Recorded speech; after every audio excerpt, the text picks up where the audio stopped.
হাজিটা কি জিয়া নবী সাল্লাল্লাহু আলাইহি ওয়াসাল্লাম জিয়ার একটা মশা রুমাল একটা দিন ওদের আকীদাতে বলতে এখন হাজির হয়ে গেল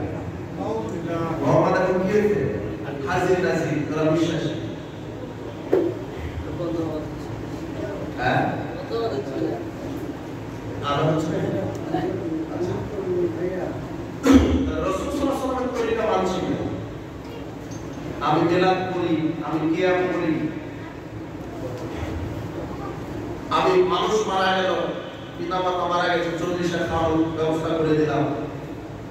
রাসূল সাল্লাল্লাহু আলাইহি ওয়াসাল্লাম বলেন কারো যদি পিতামাতা মারা যায় তার সন্তানের তিনটা কাজ আছে কয়টা তিনটা এক বেশি বেশি দোয়া করুন দুই সাদকা দিন সাদকা মানে ফকির ইয়াতীম মিসকিন অসহায় এদেরকে কিছু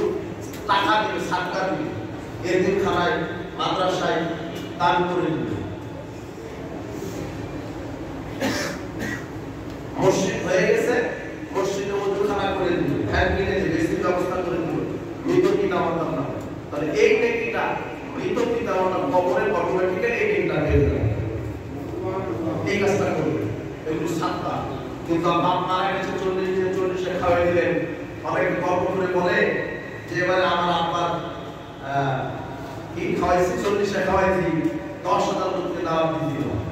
10,000 এর মধ্যে 9,500 লোক সালাত আদায় করে সব বেনামাজিকে খাওয়াই বুঝলেন কি আর বেনামাজিকে দাওয়াত দেওয়াই না ওকে দাওয়াত দেওয়া যাবে তো এই যে 40 করছেন আরো কত যে সমাজের বিধান আছে বেদাতে আমলগুলি আছে আপনি বলছেন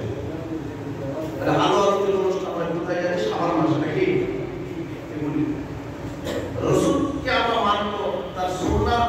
মানার মাধ্যমে রাসূলকে ভালোবাসবো তার সুন্নাহ মানার তার সুন্নাহ অনুসরণ করার মাধ্যমে ওরা দেখবেন একটা গজল বের হয়েছে না